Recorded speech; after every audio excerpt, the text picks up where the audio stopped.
সকাল বন্ধুরা, সবাই ভালো আছো তো?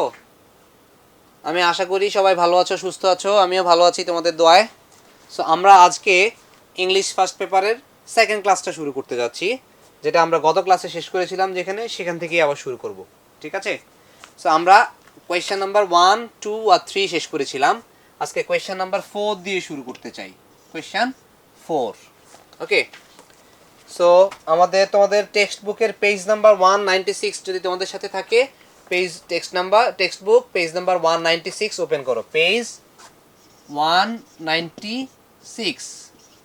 ওকে, sample question English first paper. So এখানে আমরা দেখব একটা প্যাসেজ দেয়া আছে, সেখান থেকে কিছু ইনফরমেশন আমাদেরকে বসানো লাগবে। ঠিক আছে? সো আমরা একটু দেখি। পাঠক club aims at developing reading habit. এর আগে বলে নেই, এই প্যাসেজটা থেকে আমাদের দিস প্যাসেজ, ধরো এটাকে আমরা যদি প্যাসেজ 3 ধরি, আমরা এর আগে দুইটা প্যাসেজ করেছিলাম। প্যাসেজ 3 থেকে কোয়েশ্চেন নাম্বার 4 আর 5 এই দুইটা থাকবে। বুঝতে পেরেছো? এখন যে প্যাসেজটা পড়বো সেখান থেকে আমরা দুইটা প্যাসেজের আনসার করতে পারবো। একটা হচ্ছে ইনফরমেশন ট্রান্সফার, আর একটা হচ্ছে কি সামারি রাইটিং। ওকে, সো আমরা শুরু করছি। Pathak club aims at developing reading habit among community people irrespective of age. Irrespective মানে কি? মানে হচ্ছে কি, এখানে বয়সের কোনো পার্থক্য করে না। ঠিক আছে? কোনো ফিক্সড এজ লাগে না। হ্যাঁ, কিছু কিছু ভ্রাম্যমান লাইব্রেরি দেখি আমরা, সেখানে হচ্ছে কি পাঠকদের পড়াশোনার প্রতি আগ্রহ বাড়ানোর জন্য সিলেবাসের বাইরের কিছু বই, যেগুলো পাঠকদের আগ্রহ কি সৃষ্টি করবে, যাতে মানুষ আরও বেশি বেশি বই পড়ে জ্ঞান অর্জন করতে পারে। আমরা যদি জ্ঞান অর্জন করতে চাই, আমরা যদি সত্যিকার অর্থেই কিছু অর্জন করতে চাই, তাহলে আমাদের উচিত বেশি বেশি বই পড়া। যদি আমাদের সময় হয়ে ওঠে না, কিন্তু তারপরেও আমাদের উচিত বইয়ের সাথে থাকা। শুধুমাত্র টেক্সট বুক পড়লেই হবে না, পাশাপাশি পৃথিবী সম্পর্কে খোঁজ খবর রাখতে হবে, কোথায় কি হচ্ছে না হচ্ছে। খেলাধুলার কথা যদি বলি, বিনোদনেরও দরকার আছে। আর এছাড়া বিভিন্ন ধরনের কি জীবনী গ্রন্থ হইতে পারে, অটোবায়োগ্রাফি, কোনো নোভেল হতে পারে, কোনো স্টোরি হতে পারে, ডিটেকটিভ কোনো স্টোরি হতে পারে, সায়েন্স ফিকশন হতে পারে। মানে অভ্যাস করতে হবে। মানে পড়ার প্রতি যে একটা আগ্রহ, একটা টান, একটা নেশা, সেটা তোমাদের এই বয়সটাই আসলে উপযুক্ত সময় পড়ার প্রতি তোমাদেরকে আরও বেশি বেশি আগ্রহী হতে হবে। সো দেখো, Pathak club aims at developing reading habit among community people irrespective of age. It is open 12 hours a day starting from 8 AM। তার মানে সকাল 8টায় শুরু হয়। তার মানে কয়টা পর্যন্ত চলে? সকাল 8টা থেকে কি কয়টা পর্যন্ত হবে তাহলে? 8 PM। এটা আমরা জানলাম। ঠিক আছে, সকাল 8টায় শুরু হয় এবং কয়টায়? রাত 8টায় শেষ হয়। The subscription fee varies for the different age groups. মানে এক এক এজের জন্য সাবস্ক্রিপশন ফি, মানে এটার জন্য এন্ট্রি একটা ফি দেওয়া লাগবে। তুমি যে এখান থেকে নিয়ে বই পড়বা, কিছু একটা ফি দিতে হবে। সেটার জন্য এক এক এজের মানুষের জন্য এক এক রকম। If you are between 5 to 17 you will have the junior membership. তোমার বয়স যদি হয় 5 থেকে 17-এর মধ্যে, তুমি কি জুনিয়র মেম্বারশিপ। ইউ রিকোয়ার্স টাকা 200 ফর আ 3 month অ্যান্ড টাকা 300 ফর আ 6 months মেম্বারশিপ। ধরো আমরা একটু ধরে নেই, একটা গ্রাফের মতো করি। ধরো এজ লেভেল, এজ যদি হয়, এজ আর অ্যামাউন্ট এটা দিয়ে ধরি। ওকে, তাহলে বয়স যদি হয় কত? 5 to 17, 5 to 17, তাহলে অ্যামাউন্ট হবে 200 for 3 months and 300 for 6 months। মানে ডিউরেশনটা যখন বাড়বে, অ্যামাউন্টটা তখন কমে আসবে। দেন annual membership which will allow one additional facility like free entry to the movie show every week। আর কেউ যদি কি অ্যানুয়াল মেম্বারশিপ নিতে চায়, তাহলে তার আরও কিছু ফ্যাসিলিটিস আছে। সেটা হচ্ছে কি, annual membership which will allow one additional facility like free entry to the movie show every week। প্রত্যেক সপ্তাহে যারা যে কি চলচ্চিত্র প্রদর্শন করে, মুভি শো করে, যেটা সিনেমা দেখায়, সেটাই ফ্রি এন্ট্রি করা যাবে। ক্যান বি অবটেইনড ফর টাকা 600। তাহলে 600 হচ্ছে কি 1 ইয়ার। 600 এর জন্য কত? ধরো 12 মান্থস লিখলাম আমরা। তাহলে 3 মান্থসের জন্য হচ্ছে 200, 6 মান্থসের জন্য 300, 1 ইয়ারের জন্য কি 600 টাকা প্লাস ফ্রি মুভি, তাই না? তাহলে ফ্রি মুভি শুইংটা করা যাবে এখানে। এবার দেখো the membership charges for adult age group 18 to 50, আরেকটা 18 যাদের বয়স অ্যাডাল্ট হয়ে যায় 18 থেকে 50 জন্য কত, আর কোয়ার্টারলি টাকা 300, কোয়ার্টারলি মানে হচ্ছে কি 4 মান্থস, তাহলে 300 টাকা হচ্ছে 4 মান্থস,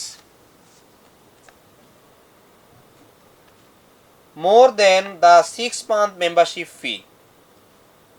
কি বলেছে দেখো, annual membership, sorry, the membership charges for adult group age group 18 to 50 are quarterly টাকা 300 and half yearly টাকা 600 500, তাহলে 500 টাকা হচ্ছে 6 মাসের জন্য 6 months।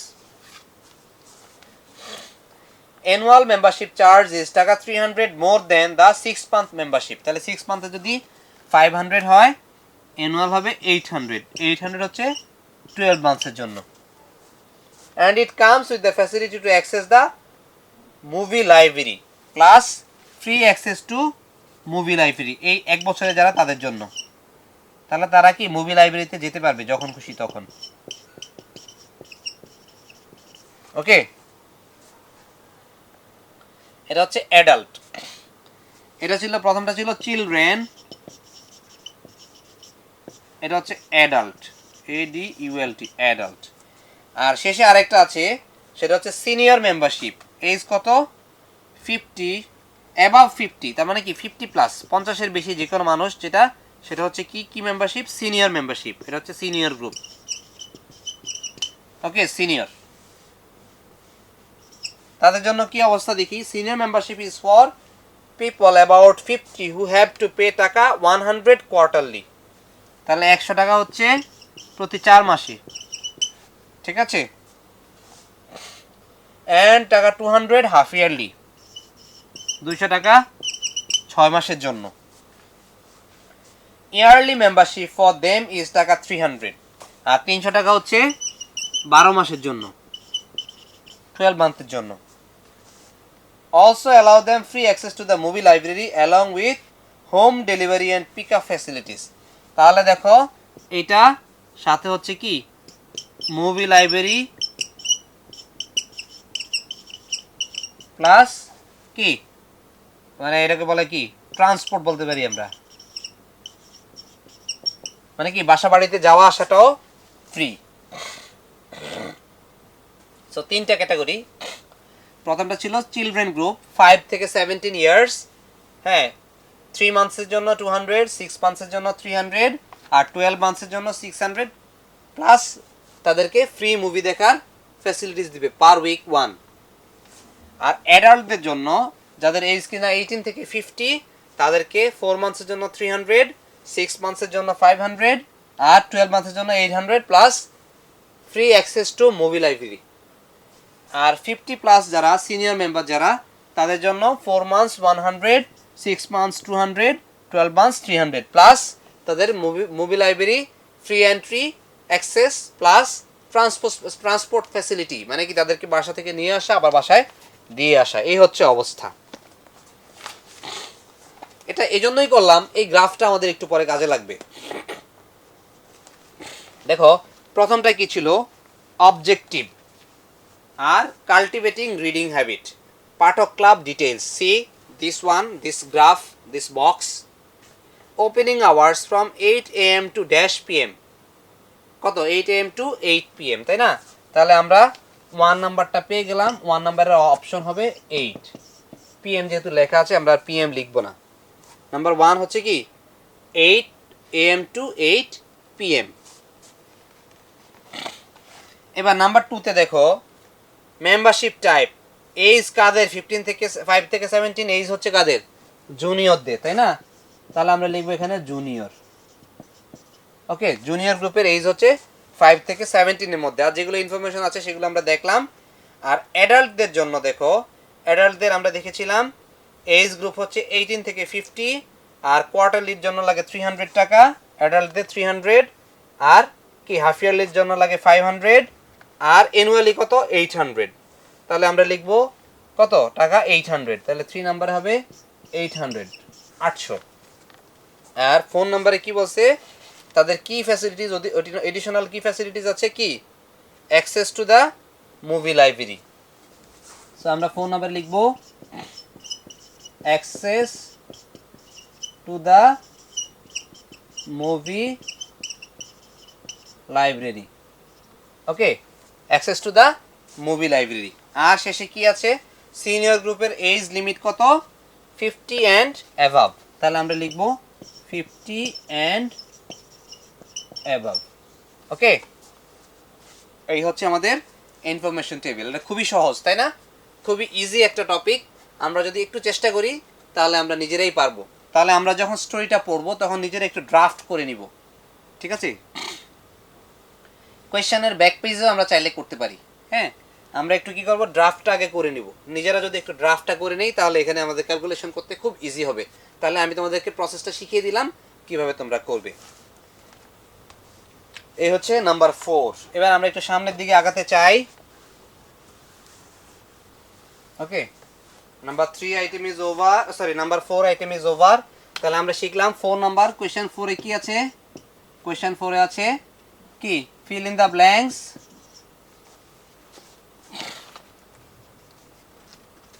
আর কমপ্লিটিং টেবিল লিখতে পারি। এটাকে আমরা completing table, fill in the blanks না দিয়ে এটার নামটা আমরা দিব কমপ্লিটিং টেবিল।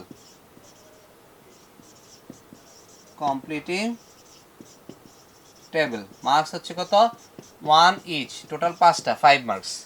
ওকে, এবার নাম্বার 5 আইটেম, কোয়েশ্চেন নাম্বার 5 হচ্ছে সামারি রাইটিং। ওকে, সামারি রাইটিং মানে আমরা এটার কি, এই যে প্যাসেজটা পড়লাম এটার একটা সার কথা লিখব। এটার মার্কস হচ্ছে 10। এটা কিন্তু খুব ভাইটাল, 10 মার্কস। সো এক্ষেত্রে আমরা যেটা করতে পারি, প্রথমেই আমরা কিছু ইম্পর্টেন্ট লাইন মার্ক করব, ঠিক আছে? ইম্পর্টেন্ট লাইন্সগুলো আগে মার্ক করে নিব। ধরো আমরা যদি এখান থেকে দেখি তাহলে কি, এই যে এখানে একটা প্যাসেজ ছিল, প্যাসেজ আছে, প্যাসেজটা থেকে আমরা ইম্পর্টেন্ট লাইনগুলো নিব। তাহলে আমরা যেটা করতে পারি, প্রথমেই ইম্পর্টেন্ট লাইনগুলো আইডেন্টিফাই করব। ধরো পাঠক ক্লাব এইমস এট, তাহলে তাদের উদ্দেশ্যটা কি, এটা একটা ইম্পর্টেন্ট লাইন, তাই না? এই লাইনটাকে আমরা মার্ক করতে পারি, Pathak club aims at developing reading habit among community people irrespective of age. তাহলে এটাকে আমরা মার্ক করতে পারি। এটা কখন ওপেন হয় কখন ক্লোজ হয় এটা বেশি একটা ইম্পর্টেন্ট না, তাই না? কিন্তু এখানে যে গ্রুপগুলো আছে সেটা ইম্পর্টেন্ট, ঠিক আছে? আমরা এখানে লিখতে পারি দেয়ার আর 3 গ্রুপস। আমরা যদি এটা পড়ি তাহলে আমরা একটু বুঝবো। হ্যাঁ, দেখো কি লিখছে, to grow reading habit in its community Pathak club is offering some lucrative memberships where the fee is the lowest for elderly people and the highest for the middle group of 18 to 50. ওকে, তাহলে আমরা দেখলাম যে এখানে পাঠক club membership, পাঠক club community যেই আয়োজনটা করতেছে, হ্যাঁ, রিডারদের সুবিধার্থে, পাঠকদের পড়াশোনা সুবিধার্থে যে আয়োজনটা করছে, সেক্ষেত্রে দেখা গেছে যে কি সবচেয়ে বেশি ফি হচ্ছে সিনিয়র অ্যাডাল্ট গ্রুপের, আর সবচেয়ে কম হচ্ছে সিনিয়র মেম্বারদের জন্য। ওকে, there are 3 types of membership for each of the junior, adult and senior member groups which are quarterly, half yearly and annual with some extra facilities for the annual membership. So আমরা দেখলাম যে 3 ধরনের category আছে। একটা হচ্ছে কি, হ্যাঁ, একটা হচ্ছে জুনিয়র গ্রুপ, আরেকটা হচ্ছে কি অ্যাডাল্ট গ্রুপ, আরেকটা হচ্ছে কি সিনিয়র গ্রুপ। সো এখানে এই 3টা ক্যাটাগরি আছে। আর এখানে 3 ধরনের ফি, একটা হচ্ছে কোয়ার্টারলি বেসিসে মানে কি 4 মাসের জন্য একটা, আরেকটা হচ্ছে কি প্রতি 4 মাসের জন্য কোয়ার্টারলি বেসিসে একটা, হাফ ইয়ারলি বা 6 মান্থসের জন্য একটা, আরেকটা হচ্ছে কিসের, আরেকটা হচ্ছে অ্যানুয়ালি। আর অ্যানুয়ালি যখন যে মেম্বারশিপটা করে সেক্ষেত্রে কিছু এক্সট্রা ফ্যাসিলিটিস প্রোভাইড করে।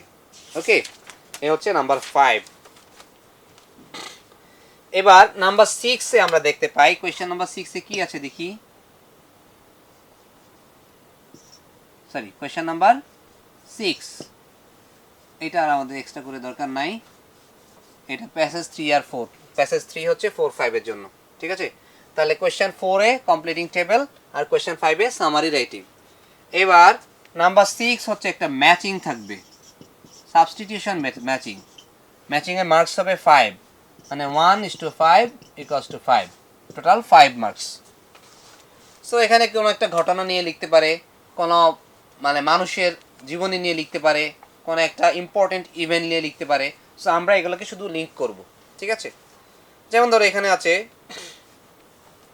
তোমাদের 198 পেজে যে ইয়েটা আছে এটা আমরা দেখব পেজ 198, ঠিক আছে। এক্ষেত্রে আমরা যেটা দেখব আমাদের কি কি আছে, নাম্বার 6 এ দেখব তিনটা কলাম আছে, column A, column B, column C. তাহলে দেখো প্রথমেই আছে mount Everest which is in. তাহলে মাউন্ট এভারেস্টটা কোথায়? তাহলে আমরা প্রথমে যেটা করব, প্রথম কাজ হচ্ছে আমাদের সবগুলো পড়ে নিব, তারপর আমরা লিঙ্ক করার চেষ্টা করব। তাহলে আমরা যদি একটু পড়ি, mount Everest which is in মানে মাউন্ট এভারেস্টটা যেটা কিনা কোথায়। নাম্বার বি দেখো, it was named after an Englishman. এটা নামকরণ করা হয়েছে একজন ইংরেজ মানুষ, মানে ইংরেজের নাম অনুসারে, Englishman, people from England. Then climbing mountains like Everest মানে এভারেস্টের মতো উঁচু পর্বতে ওঠা। In spite of all the difficulties and dangers the daring, ঠিক আছে, বলছে এত প্রতিকূলতা, যেহেতু এখানে অনেক উঁচু, তার উপর হচ্ছে বরফ, ঠিক আছে। আমরা মাউন্ট এভারেস্টের কথা সবাই জানি, পৃথিবীর সর্বোচ্চ শৃঙ্গ বা দ্য হাইয়েস্ট পিক, তাই না। হিমালয় হচ্ছে পর্বতমালা, সেখানে সর্ব উঁচু যেই পর্বতটা সেটার নাম হচ্ছে মাউন্ট এভারেস্ট। বলেছে in spite of all the difficulties and dangers the daring, হ্যাঁ, যত প্রতিকূলতা ছিল সবগুলা সত্ত্বেও, after 2 months of difficult and dangerous climbing, 2 মাস কি এখন যে সহজ হয়ে গেছে জিনিসটা, প্রথম দিকে তো অত সহজ ছিল না, তাই না। বাংলাদেশ থেকেও অনেকেই কি করেছেন, মাউন্ট এভারেস্ট জয় করেছেন, যেমন মুসা ইব্রাহিমকে দিয়ে শুরু, তারপর আমরা জানি যে নিশাত মজুমদার আছেন, আরও এম এ মুহিত আছেন, তারপর তাসফিয়া নাজরিন বা কিছু একজন নাম আছে, এরকম বেশ কয়েকজন, 4-5 জন আছেন, ঠিক আছে। But in the beginning things were not so easy, it was so difficult. অনেক মানুষ মারা গিয়েছেন, so many people sacrifice their lives while climbing the mountain like Mount Everest. So এই ছিল কলাম এ। কলাম বি তে দেখো George Everest who served. আচ্ছা, আমরা নর্মালি যেটা করব সেটা হচ্ছে প্যাসেজটা পড়বো, কিন্তু এখন আমি শুধু মিনিংগুলো করে যাচ্ছি তোমাদের সাথে, ঠিক আছে। দেখো, mount Everest which is in the Himalayan mountains to the north of India between Tibet and Nepal is the highest mountain in the world. Okay, তাহলে আমরা জানি কি মাউন্ট এভারেস্টের অবস্থানটা হচ্ছে কোথায়, তিব্বত। টিবেট মানে কি তিব্বত এবং নেপালের মাঝামাঝি। ওকে, তাহলে Mount Everest which is in the Himalayan mountains, Himalaya পর্বতমালা, আমি বলেছি অনেকগুলো পর্বত মিলে একটা মাউন্টেন রেঞ্জ হয়, এরকম ছোট বড় অনেক অনেক পর্বত, অনেক অনেক পর্বত। ওকে, অনেক অনেক পর্বত। সো এই সবগুলো মিলে একসাথে নাম হচ্ছে হিমালয়ান, বা বাংলায় যদি বলি হিমালয়ান, বাংলায় বললে হিমালয়, হিমালয় পর্বতমালা। ওকে, ধরো সবচেয়ে হাইয়েস্ট পিক যদি এটা হয়, ধরো এরকম, এটার নাম হচ্ছে কি Mount Everest. Okay, so Mount Everest which is in the Himalayan mountains to the north of India, ইন্ডিয়ার উত্তরে বিটুইন টিবেট এন্ড নেপাল, আর কি দুই পাশে আছে, এক পাশে আছে তিব্বত, এক পাশে আছে কি Nepal, is the highest mountain in the world. ধরো এখানে আছে টিবেট, এখানে আছে নেপাল, আর এই হচ্ছে এই নর্থে, এই দিক দিয়ে হচ্ছে ইন্ডিয়া। ওকে, তাহলে এই হচ্ছে অবস্থানটা হচ্ছে তিব্বত আর নেপালের মাঝামাঝি। আর এই যে পর্বতটা, এটার নাম তো নিশ্চয়ই কারো নাম অনুসারে হয়েছিল, তাই না। তাহলে it was named after an Englishman George Everest who surveyed the Himalayas in 1841, 1841 সালে তিনি এটা জরিপ করেছেন, হ্যাঁ, সার্ভে করেছেন। এই সার্ভে করার জন্য কিন্তু তাকে পর্বতে উঠতে হয় নাই, ঠিক আছে। ইভেন সমুদ্রের যে গভীরতা সেটাও মাপা যায় ফেদোমিটার নামক একটা যন্ত্রের মাধ্যমে। সো উনি ক্যালকুলেট করে বের করেছেন হিমালয়ের উচ্চতা কত, ঠিক আছে, এটার পরিধি কত। ওকে, সো তার নাম অনুসারে কি জর্জ এভারেস্টের নাম অনুসারে নাম হয়েছে কি মাউন্ট এভারেস্ট। এই পর্বতটার নাম হয়েছে mount Everest according to the name of George Everest who was an Englishman. আর এটা করেছেন তিনি 1841 সালে, 1841। Climbing mountains like Everest is difficult and dangerous because there is snow all over and there might be snow slides and cracks under the ice and snow. দেখো কতটা মারাত্মক, তাই না। এই আইসের নিচে, বরফের নিচে কি আছে আমরা জানি না। যদি ধরো এখানে আইস, এখানে আইস, আবার এখানে আইস, মাঝখানে যদি গ্যাপ থাকে তাহলে তো একবারে ফল করবে, তাই না। খুব মারাত্মক অবস্থা হতে পারে, বরফের নিচে চাপা পড়লে তো আর উদ্ধার করার কোনো স্কোপ নাই, কোনো চান্স নাই, তাই না। So see, climbing mountains like Everest is difficult and dangerous because there is snow all over and there might be snow slides and cracks under the ice and snow. Number D te dekho, in spite of all the difficulties and dangers, the daring mountaineers are not daunted because mountains always look exciting and challenging to them. Okay, দেখো কি বলছে, in spite of all the difficulties and dangers, যত ডিফিকাল্টিসই থাকুক কোনো সমস্যা নেই, the daring মাউন্টেইনার্স, তাদের অনেক সাহস, ঠিক আছে, যারা ভীতু তারা তো পর্বত জয় করতে পারবে না, তাই না, আর নট ডন্টেড, তারা থেমে থাকেনি, because mountains always look exciting and challenging to them, তাদের কাছে মনে হয় যেন তাদেরকে ডাকছে, ঠিক আছে। আসলে তুমি মনের জন্য না থাকলে কোনো কাজ করতে পারবে না, তোমার এটার জন্য কি লাগবে, হাই ডিজায়ার, ওই যে 4 ডিজ এর last one is the desire, first one is the desire, ঠিক আছে, আর last one is the devotion. So see, after 2 months of difficult and dangerous climbing, Edmund Hillary and Tenzing Norgay, so একজন হচ্ছে Edmund Hillary, বাড়ি হচ্ছে কোথায়, New Zealand, আর তেনজিং নরগে তার বাড়ি হচ্ছে নেপাল, তারা 2 মাস ধরে চেষ্টা চালিয়েছেন। দেখো, after 2 months of difficult and dangerous climbing, Edmund Hillary and Tenzing Norgay reached the top on May 10, 10ই মে, কোন সাল এটা উল্লেখ করে নাই, ঠিক আছে, and have gone into history as the first to conquer the highest mountain in the world. তারা এই দুইজন কি, এডমান্ড হিলারি আর তেনজিং নরগে, যদিও পর্বতের নাম শুনে অনেকে ভাবতে পারে কি যে ফার্স্ট ক্লাইম্ব করেছে তার নাম বুঝে এভারেস্ট, আসলে এভারেস্ট হচ্ছে যিনি সার্ভে করেছেন, জরিপ করেছেন, এটার উচ্চতা মেপেছেন, তার নাম হচ্ছে mount Everest, sorry George Everest. Okay, আর সর্বপ্রথম যে কুইন করেছেন, কঙ্কার করেছেন, তাদের নাম হচ্ছে কি এডমান্ড হিলারি ফ্রম নিউজিল্যান্ড, তার বাড়ি হচ্ছে নিউজিল্যান্ডে, অ্যান্ড তেনজিং নরগে তার বাড়ি হচ্ছে কোথায়, নেপালে। এই দুজন মিলে মে 10 তারা কি করছেন, একটা হিস্ট্রি করেছেন, ওয়ার্ল্ড রেকর্ড করেছেন। ওকে, এই হচ্ছে কি আমাদের নাম্বার কত, number 6। Okay, number 6 is the matching. Okay, so আমরা এভাবে কি এই ম্যাচিং আইটেমটা এভাবে করব, যখন আমরা ম্যাচিংটা করব তখন দেখব যে সেন্স গ্রো করে কিনা, ঠিক আছে। যদি তোমাদের কনফিউশন হয়, যেটা আগে পারো তোমরা নিজেরা একটু ড্রাফট করবা, এরকম করতে পারো, ধরো কলাম এ তে 1 2 আছে, ধরো এ নাম্বার লিখলা, লিখে প্লাস কলাম বি থেকে 3 নাম্বার নিলা, প্লাস কলাম সি থেকে 5 নাম্বার নিলা, ঠিক আছে, আবার এখানে বি নাম্বার নিলা, বি নাম্বার নিয়ে এখান থেকে 2 নাম্বার নিলা, তবে ওখান থেকে কি নাম্বার নিলা, 1 নাম্বার নিলা, এভাবে।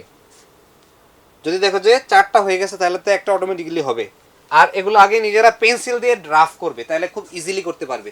পেন্সিল দিয়ে শুধুমাত্র একটু টুকি নিলা, কোনটার পর কোনটা বসাবা, ঠিক আছে, তাহলে তোমাদের জন্য কাজটা ইজি হবে।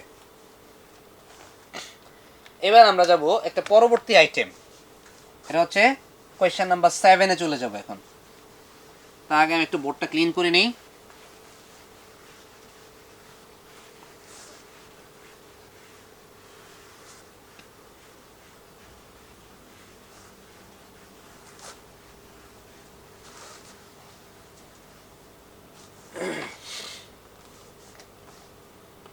ওকে, নাও কোয়েশ্চেন নাম্বার 7।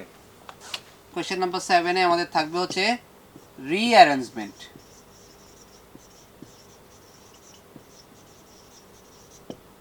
তোমাদের জন্য খুব ইজি হয়ে গেছে ব্যাপারটা, তাই না? কয়টা, 8টা থাকবে, শুধুমাত্র 8টা, মানে 1 × 8 = 8, কিন্তু আমাদের সময় এটা ছিল 10টা, 10। আর যখন আমরা এইচএসসিতে ছিলাম, ইন্টারমিডিয়েটে ছিলাম, তখন ছিল 14টা, 14 মার্কস, বুঝতে পেরেছো? এখন খুবই সহজ হয়ে গেছে ব্যাপারটা। এটার জন্য আমার একটা সাজেশন, সেটা হচ্ছে আগে একটা বক্স করে নিবা, সেম ফর্মুলায় যাবা, ঠিক আছে, এরকম একটা বক্স করে নিবা। আমার মনে হয় তোমরা এভাবেই করো, তারপরে আমি আর একটু গাইডেন্স দিচ্ছি তোমাদেরকে, সেটা হচ্ছে এরকম আগে একটা বক্স করে নিবা, বক্স করে তারপরে এরকম 8টা ঘর করবা, 1টা 2টা 3টা 4টা 5টা 6টা 7টা 8টা, এভাবে করার পর এবার 1 2 দিবা, 1 2 3 4 5 6 7 8। এগেইন এটা তোমরা পেন্সিল দিয়ে করবা, পেন দিয়ে করবা না, নিজেরা একটু ড্রাফট করবা, তাহলে তোমাদের জন্য ইজি হবে জিনিসটা, ঠিক আছে। তাহলে বলছে put the following parts of the story in correct order to make the whole story. Only the corresponding numbers of the students' sentences need to be written. Okay, so তোমাদের জন্য কি করা লাগবে, তোমাদের জন্য এটা আরো ইজি হয়ে গেছে। ও তোমাদের তো আরো সহজ হয়ে গেছে, তোমাদের এইভাবে করতে হবে না, তোমাদের শুধু এবিসিডি লিখলেই হবে। দেখো স্যাম্পলটায় দেয়া আছে, দেখো সি,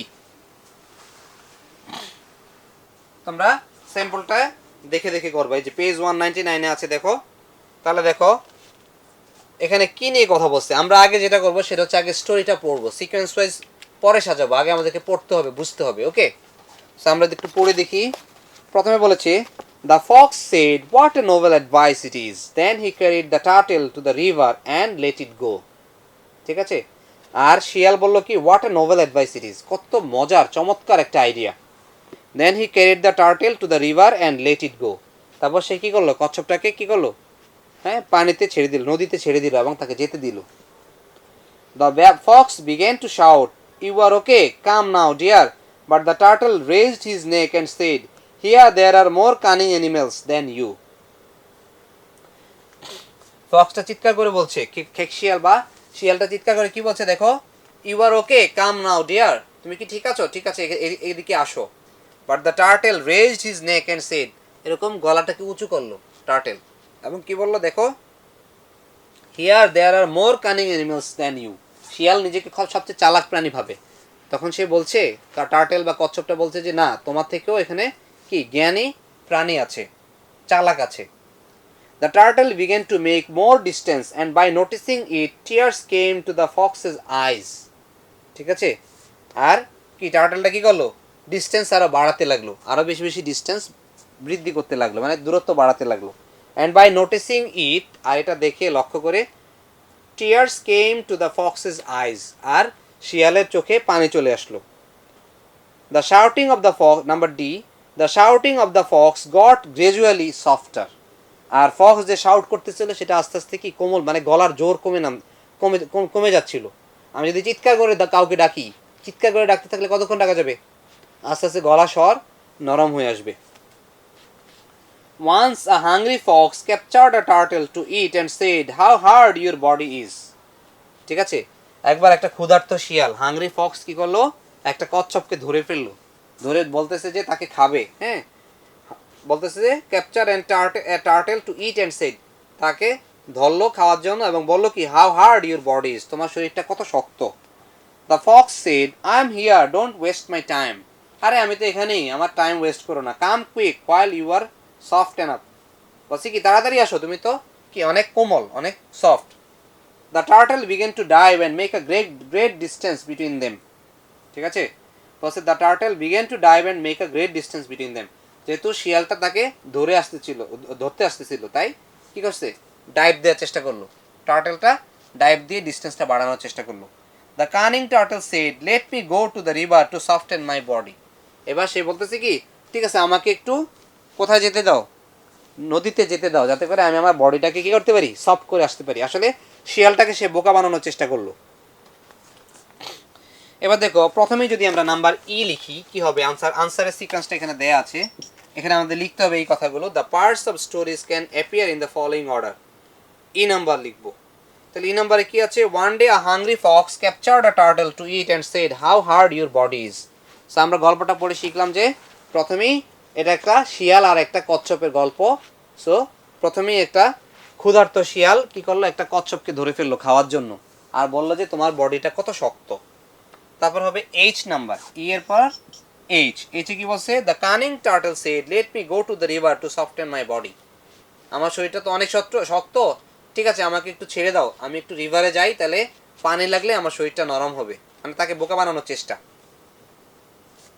এরপর নাম্বার এ, নাম্বার এতে কি বলছে, the fox said, what a noble advice it is, then he carried the turtle to the river and let it go. Okay, তার কথা শুনে এবার খেকশিয়াল বা ফক্সটা কি গলে গেল, সে বললো অনেক সুন্দর আইডিয়া, তোমার আইডিয়া তো খুব সুন্দর, তাহলে তোমার শরীরটা নরম হোক, তারপর আমি তোমাকে খাবো। সেটা বললো ঠিক আছে চলো তাহলে তোমাকে নিয়ে যাই নদীর ধারে। তারপর নদীর পাশে, নদীর কাছে ক্যারি করে নিয়ে আসলো আর তাকে ছেড়ে দিল, যেতে দিল। তারপর হবে এফ নাম্বার, এফ নাম্বারে কি বলেছে, the fox said, I am here, don't waste my time, come quick while you are soft enough. বলতেছে কি, ফক্স বলতেছে কি, আরে আমি তো এখানে, I am here, don't waste my time, আমার সময় নষ্ট করো না, come quick while you are soft enough, আরে তুমি তো এখন নদীতে পানিতে, তার মানে তোমার শরীর তো নরম হয়ে গেছে, তাড়াতাড়ি আসো। সে আর বলে না যে তাকে খাবে। এবার নাম্বার 5 হচ্ছে জি। জি নাম্বার কি হয়েছে? The turtle began to dive and make a great distance between them.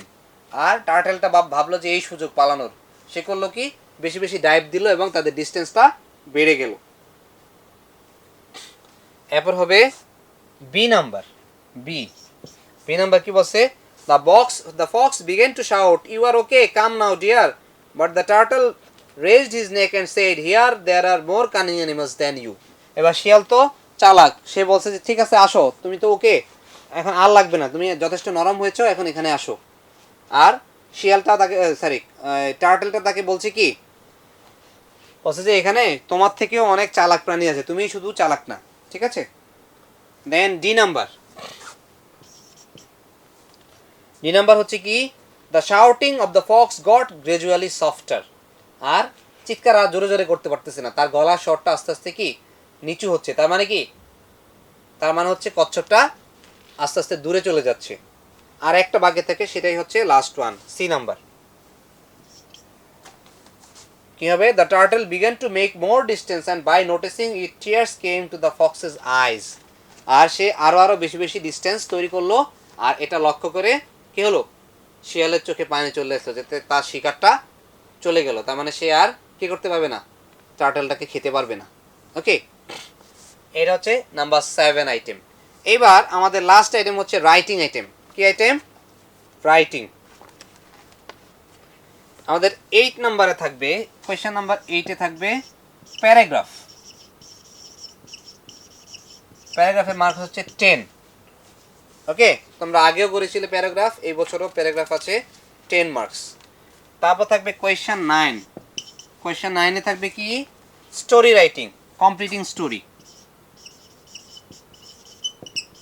Completing story মার্কসও কত? 10।